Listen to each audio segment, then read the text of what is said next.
Hello, and welcome to the My Old Car video log, where I document how I maintain, repair, and occasionally make upgrades to my 1974 Chevrolet Monte Carlo that's been my daily driver since 1984. With dedication and tenacity, you too can make your first car your forever car and drive it forever. So I got this kit to install a hardline right here for the distributor vacuum advance, which goes back there. And I've been wanting to get one of these for quite a while because, I mean, it's just a lot more tidy, and having a rubber hose that comes from here, circles all the way around before it finally gets to the distributor, it just puts some angles on the hose that I really don't care for. Nevertheless, I got one of these, and it came with this, it came with this clip right here. And this clip is supposed to attach down here onto the one of the intake manifold bolts. Unfortunately, well, actually, okay, you know, this kit is meant for a stock setup. As you can tell, this has a high-rise manifold on it. It's a Edelbrock Q-JET RPM Performer. So it's a lot taller than factory, and so the other end of this tube won't reach this clip if it's installed. So right now this thing is just bouncing around. So what I'm going to have to do is I'm going to have to fabricate a clip. I'm going to use this as a pattern, but I'm going to fabricate a clip that'll attach to the screw that holds the cover on the stove in place.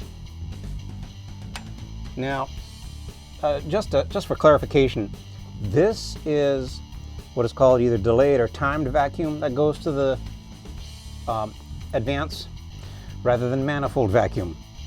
And there are dozens, if not hundreds, of posts and videos and discussions and pros and cons about using manifold versus ported vacuum for the vacuum advance on the distributor. That's not what this video is about. This video is about me fabricating a clip so that way this won't be moving and bouncing around, and so I can go ahead and install this properly. So, but if need, you know, I mean, if somebody wants to get into that, okay, you know, leave comments and that sort of thing.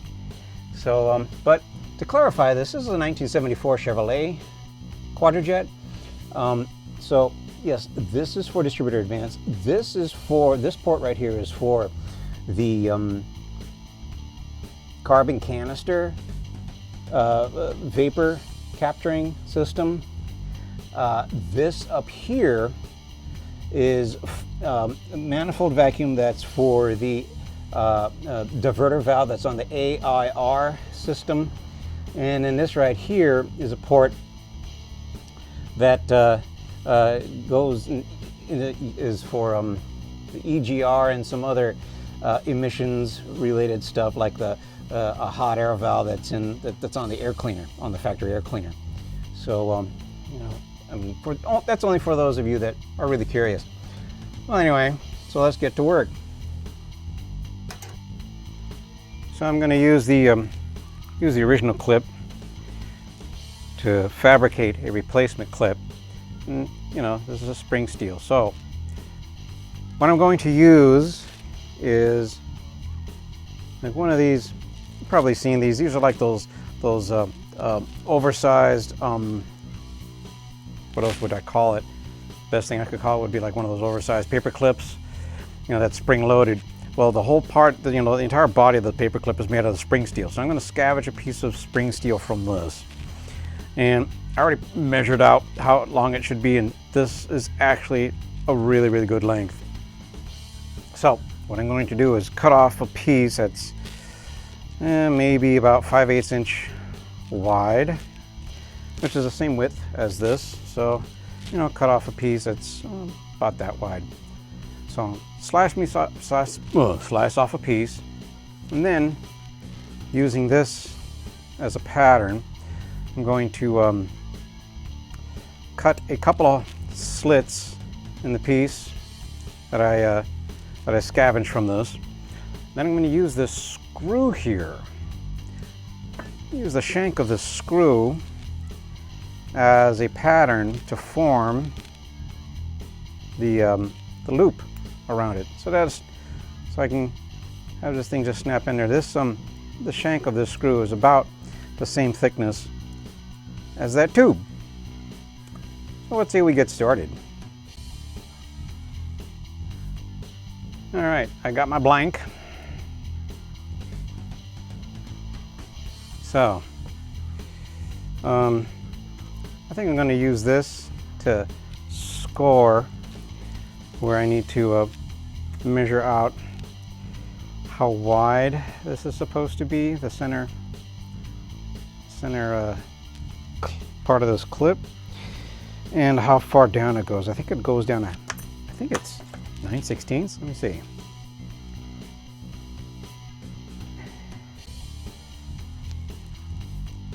Yeah, it's 9/16.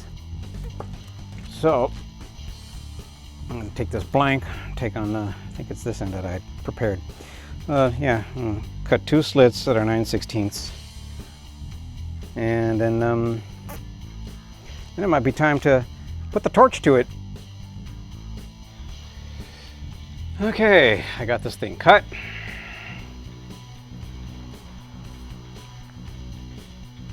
I'd say I'm at the right, looks like I'm about at the right length, depth, maybe a little more. So, and the center part's not as thick as I would like, but it should still work.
All right, now since this is spring steel, having heated it up and annealed it, what that means is it loses some of its springiness. So in order to bring that springiness back, I'm going to be quenching it in oil as opposed to water. Water would make this brittle. Oil sort of tempers it. That's the term, tempering. So I'm going to start with this oil.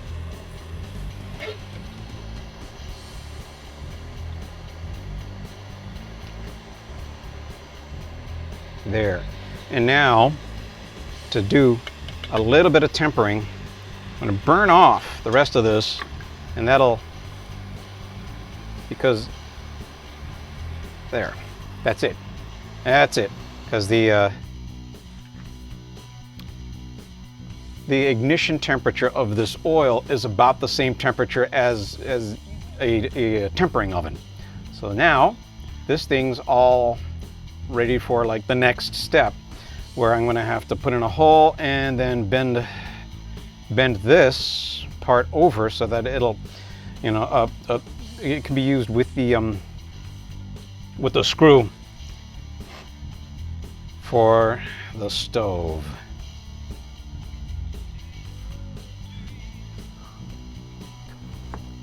And this here is the completed clip that I fabricated.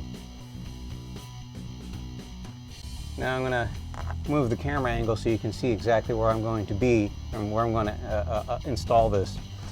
But anyway, let's see how well this is going to work out. Let's see about getting this thing here installed. Got the screw. Now we can see about putting that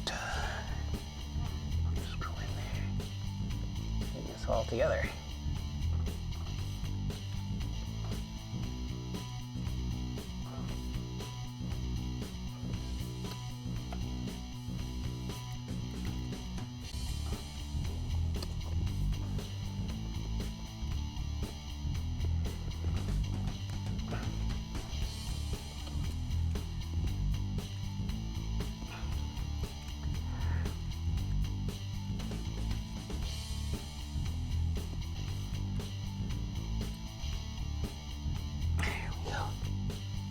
I'm digging it.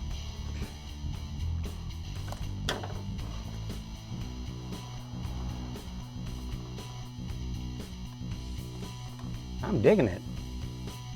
Go ahead and put this on.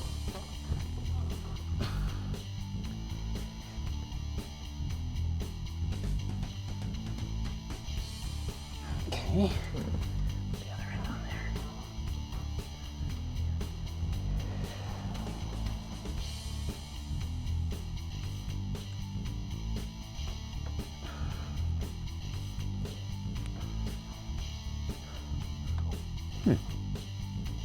Oh yeah, this is going to work.